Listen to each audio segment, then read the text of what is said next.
States, so I decided to come to a country where they're not so popular to talk to them. Here we are in Australia, where their LP sales have been dwindling compared to those of Joan Sutherland.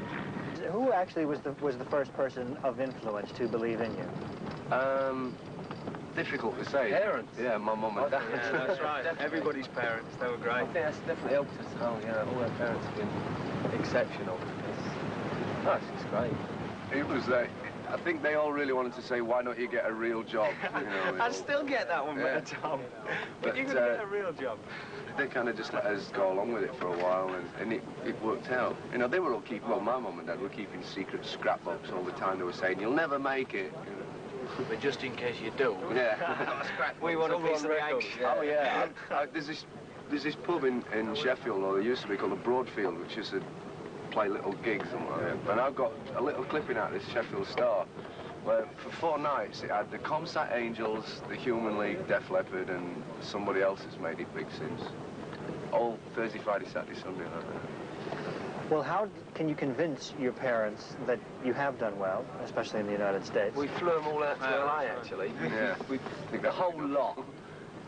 We'd done 2 nights at the Forum, which was sold out, and I mean, we had a great time anyway, but we couldn't believe it ourselves, let alone them. It freaked them out. I mean, my mum's never been out of England. So They didn't want to go home.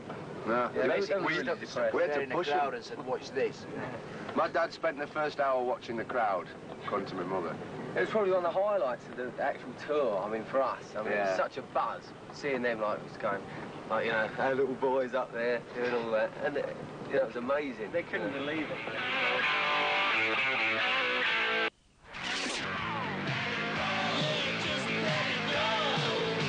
When you did your EP, how did you sell it, and who did you present it to in the hopes of getting a better deal?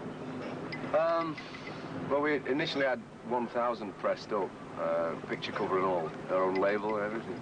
And we just sent them off to the NME, Sounds, Melody Maker and whatever. And sent a couple to about 2 or 3 to Radio 1 and all the independent stations all around. Plus we were all selling them to friends. Yeah. Renty's got one picture. Rent-A-Crowd bought the rest. And we got rid of, like, the remaining 900 or so in, like, 10 days. Just, we happened to have, like, 2 shows in 1 week. And they all went, you know, in these shows. That created interest with these 2 guys in Sheffield who wanted to manage us. Unfortunately. Is that what they did? And so we ended up with a management deal, and we had a further... Hello? We had a further 16,000 made! This is an edit point.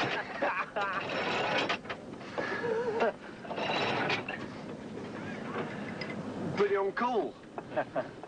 Have we dropped anchor by any chance?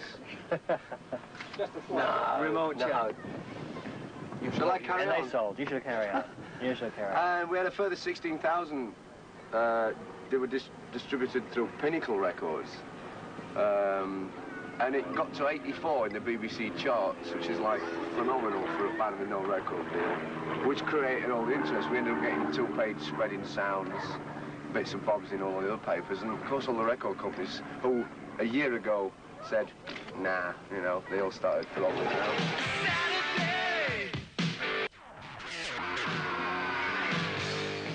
One of the best things you ever did probably was get produced by Mutt Lange. Definitely. For your Genius. second album. The guy's a genius. He's the best. He's a slave driver, but he's a genius. Now, what would have attracted him to a group like yourself who were relatively unproven when he was doing the top heavy groups in the world? Well, Probably a challenge, actually. yeah, it could be that. He is very good friends with Peter Mensch, our manager, because Peter Mensch used to manage AC/DC, and Mutt was producing AC/DC at the time, so there was a connection there. And I think Peter just played him our first album one day, and he said, well, yeah, it's not the best thing I've ever heard, but it shows promise, you know, I'd like to do their next album. Radio is very important in the States, and in every market there are their own stations who think that they're breaking you in that market. Do you work hard to curry the favor of local radio? Yeah, every time we kind of get into a town, either me and Sav or maybe, usually actually it was Steve and Phil would toddle off to the old radio station and, you know, give them an hour's worth of jip or whatever. Definitely, it's the most important thing. It's far more important than the daily newspaper, aren't it? Do you find that the DJs in America are pretty aware of your work? They are now. Yeah. I hope so. They always appear to be when we get in town. It's great. You turn up to a town somewhere and look, you know, you scan the FM dial and you get 95.5 or wherever it is, and like, it's normally your own song that's blasting out when you get in. It's incredible when we were in Seattle. Every 20 minutes they were playing, you know, and we were 3 times an hour on the radio. It was boring. You went down there, didn't you? And did a spot, a yeah, DJ spot. We were, what was that hotel in Seattle? Edgewater Inn. You fish out your window. Fish out the window, you hired fishing rods, it's great. You know, you're giving it the fishing bit, and you've got the radio coming out the back, and it's, you know, it's Van Halen, Def Leppard, blah, blah, blah. Def Leppard, all the time. It's incredible. When you were recording Pyromania with Mutt-Lange, did you feel it was a special album? Were you worried before it was released if it was going to be a hit? We were apprehensive, but we all knew that we'd put a hell of a lot into it, and we had faith in the album and stuff. But we'd put everything in there. You know, if Pyromania hadn't have done anything, I don't think we'd be here now. You know.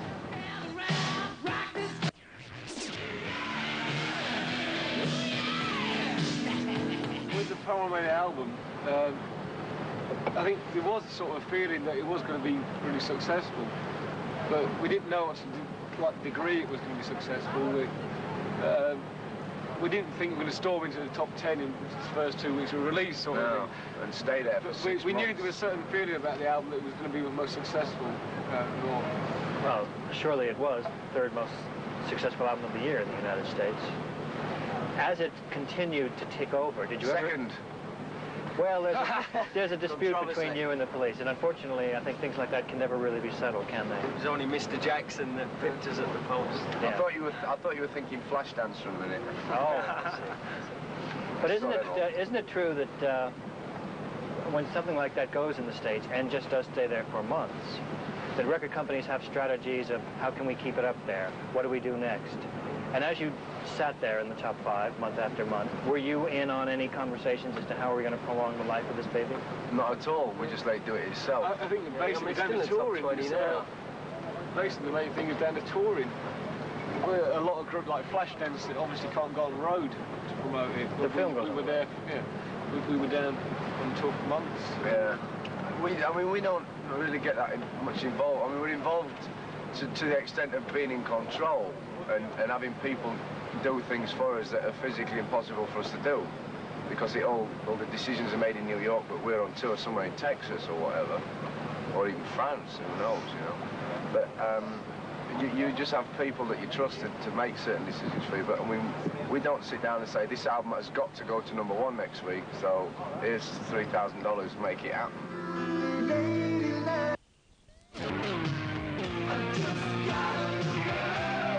And yet, in spite of the marvelous sales of the album, which must be around 6 million in the United States now, Yeah. heavy groups still don't get the press that somebody with a face or image like Boy George gets. Isn't that the case? Yeah, it definitely is. There's an article in a weekly that's just come out now about Britain Rocks America again. It doesn't even mention us at all. Yet all the bands mentioned, you combine their sales together, doesn't total ours. You know, but I mean... No, regardless of that, you know, it doesn't we should have got a mention. I mean, there's 2 ways of looking at it. You can think, well, fair enough. You know, who cares anyway? We sold that, and we know we've sold that. But at the same time, it would be nice if people actually, these supposed journalists that do this, you know, fact-finding bit, actually decided to think about somebody that doesn't dress up like a woman, you know, actually can make good music and sell records. Photograph was, I suppose, the other really big one. Yeah, that was totally rewritten in the studio, wasn't it? Yeah. It's amazing. No, we rewrote it. It was during the World Cup. We stopped. We just packed in, you know, it's glued to the box. But now and again, every 4 or 5 hours, somebody would whip in and we were doing this. It was called Photograph. We weren't really happy with the verse. It sounded really poppy and horrible, didn't it? So Steve said, "Oh, you know, give me an hour," and he whipped off to his bedroom with a guitar and came back down with his, I've got this riff. So in he went and played it, and everybody went running out into the studio. So we could hear it through the wall. This is amazing, you know, and so the whole song totally changed circle.